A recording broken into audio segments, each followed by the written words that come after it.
It's Christmas time. Oh, hello, everybody. Oh, dear, where's my microphone? Here it is. Thank goodness. Now you can hear me.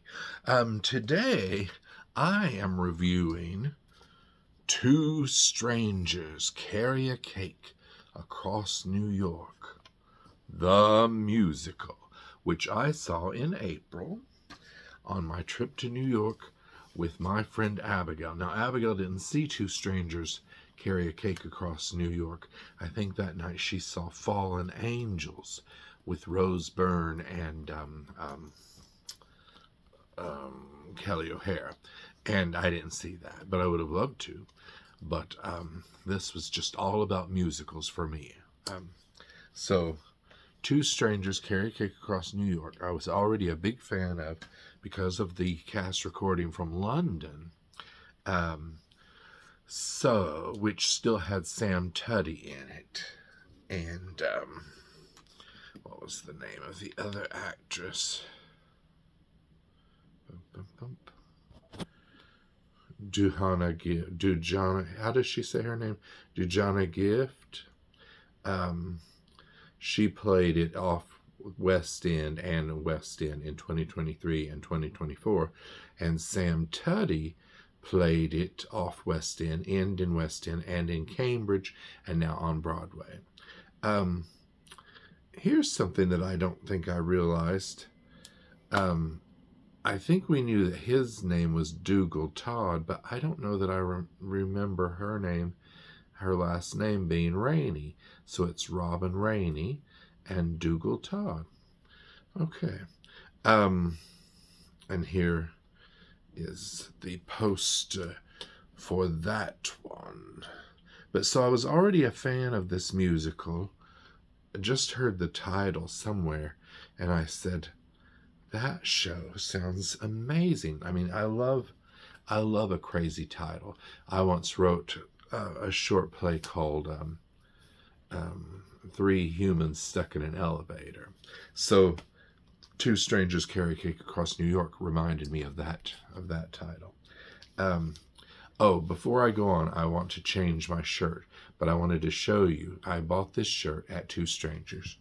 So the front, of course, has the apple for the Big Apple. And on the back, it has this cute little map of New York design. Look at that. You've got all your famous things, and all these things are, of course, referred to in Two Strangers Carry a Cake Across New York. Okay, there. Now that's better. I have this shirt on. I can continue. Okay, so what is Two Strangers Carry a Cake Across New York, the musical, about? It is about this young man named Dougal who has come from England, and he has been invited to the wedding of his estranged father, who he's really never met, who's getting married to the sister of Robin. Now, her sister Melissa is getting married to Dougal's father. And Dougal is very excited. He is sort of like a puppy. He has unending energy. He has never been to New York, but he's always been in love with New York from afar through the movies. Like, he always talks about Home Alone 2, and he knows everything. He thinks this street was in Ghostbusters. So everything about New York is just what he's gotten from the movies. And of course, his father lives there. So he's put his father up on this pedestal, and he doesn't really even know him. So he got this invitation to the wedding, and he's over the moon. And so Robin is doing all these chores for her sister for the wedding, and she is picking him up from, I think she picked him up from JFK. and then takes him on the subway, drops him off into the city. And that's basically, she thinks that's going to be it. She's just guiding him into the city as a favor for her sister. But, and a lot of people call this a romantic comedy. It sort of, I guess, is, because, I mean, they have good banter. It's certainly a comedy, but it has drama in it too. But it's not a traditional romantic comedy, I wouldn't say. But anyway, she's the only person that he knows in the city, and he doesn't have very much money, so for one of his fun things, the next day after she drops him off, he goes to the coffee shop where she works, and, wants to hang out. And she has all these chores to do, including picking up the cake for her sister's wedding. So she agrees to let him come with her on this journey, and wackiness ensues. So anyway, Two Strangers. So I went in knowing all the music. I think I basically knew most of the secrets in the movie that I accidentally read about them. So I knew pretty much everything about it. There were still surprises for me, and because I'm sure the show has changed a little bit since it was on the West End, but and now it's in New York, and it's a different experience, I'm told. It's a lot of the jokes are funnier because if you know New York, then there's little things like he wants to go to the Statue of Liberty, and she, of course, is like, the Statue of Liberty? And he's like, I'm sure you go there all the time. And if you live in New York, and probably even if you just visit, that the Statue of Liberty is not something you would just go to on a regular basis. It's actually a lot of trouble to get there. I've never been to the Statue of Liberty. I've been to Ellis Island, and we went by the Statue of Liberty, and I think we stopped there maybe to let people off. It was on the ferry, of course. But I'm claustrophobic, so the thought of going up in that statue, I've seen pictures of the inside. Ugh, scary. But I digress. So let's look a little bit at the interior of the playbill. It's playing at the Longacre Theatre in New York, New York.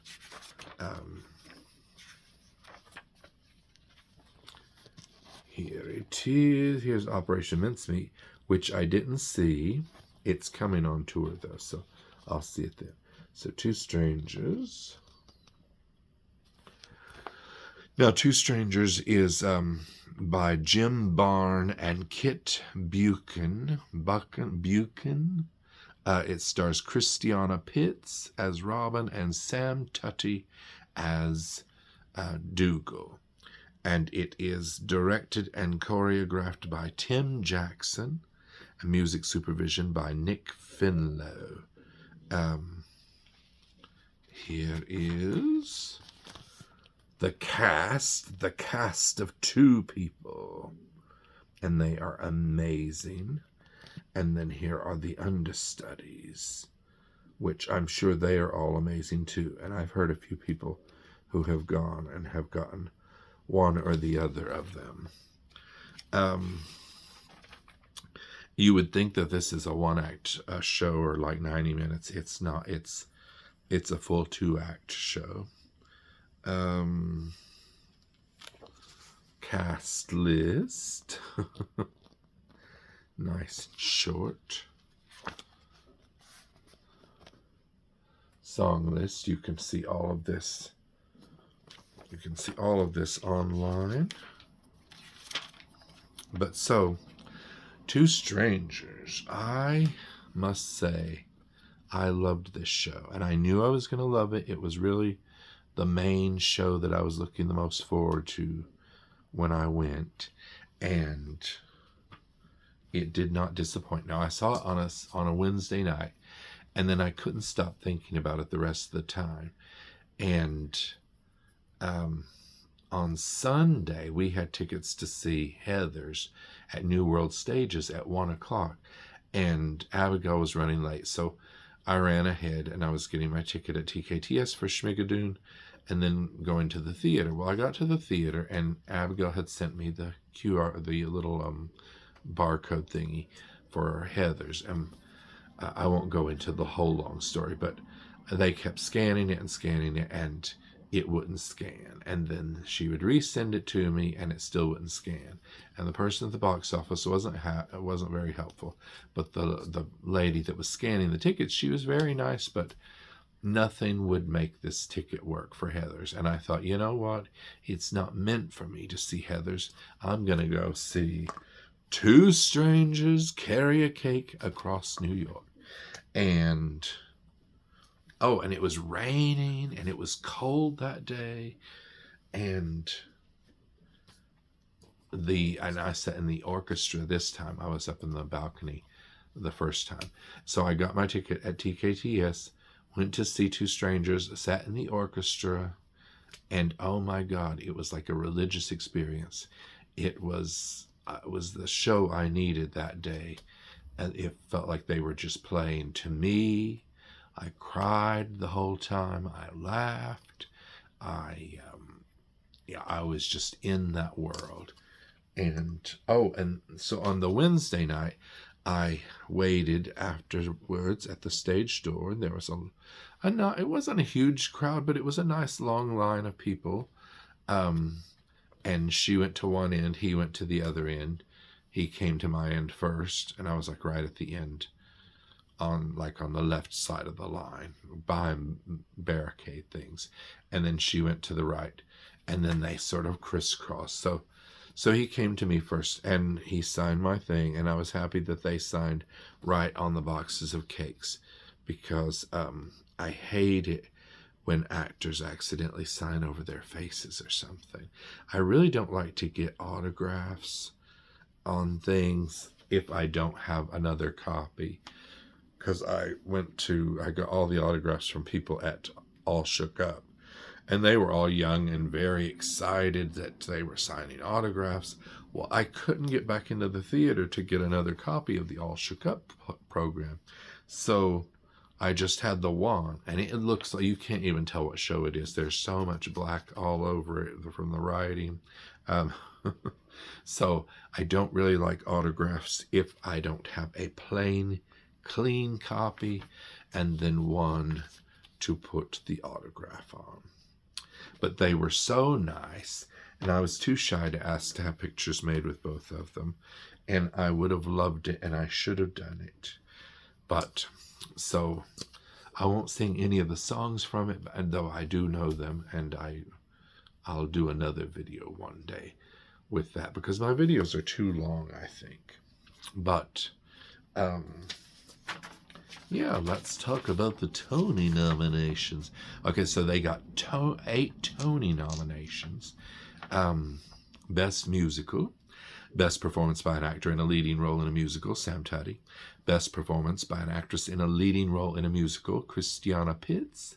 Best Book of a Musical, Jim Barn and Kit Buchan. Buchan? Somebody tell me how to say it. I'm going to look it up. Best Original Score, Music and or Lyrics written for the theater by Jim Barn and Kit Buchan. I can't imagine having a writing team where it's just two of you and you do both. You do the writing, you do the composing, the lyrics. Oh, that would be so handy. Best Scenic Design of a Musical, Sutra Gilmore. And let me say, the scenic design is very interesting. It is a stack of luggage like at an airport, and with a carousel around it like a rotating stage. So the luggage is sort of stacked so that it's like a city, the cityscape. And each of the suitcases open up to be like a Chinese restaurant, a medicine cabinet, a closet to put your jacket in, a radio, chairs, just anything. And I thought that was really interesting. And the rotating stage, they do use it a lot. They run around, they stand still and get taken away. Very, very interesting design. It seems like it would be simple, but it's very complex the way they use different pieces of the luggage. Best Direction of a Musical it was nominated for Tim Jackson, and Best Orchestrations by Lux Pyramid. What an interesting name. Best Orchestrations, Lux Pyramid. So those are the 8 nominations, and I'm really rooting for this show. It's very special to me. I want it to at least get something. Let us talk about the merchandise. Now, for a while, the poster that they had just looked like this, which is like a little map of Manhattan, you can sort of see. And then really generic writing in big, bold lettering. I just never understood why it was like this. Now, I didn't buy this poster, but I did buy the magnet. But I was like, why aren't there faces on the poster? And it was like many, many, many months before they switched to this poster design. Thank goodness. So, of course, I had the poster, which hangs in my living room. And I love it. And this is what the real logo of the show looks like. Not just those block letters that are sort of boring. So I got the magnet for that. So Two Strangers is sort of the show that I guess I spent the most money on. Maybe not ticket price wise, but I bought the shirt, bought the 2 magnets. I had already bought the poster beforehand. And then 2 tickets. So that's pretty good. I'm very happy that I spent that. Because Two Strangers is like sort of like the little show that could. It reminds me of maybe Happy Ending.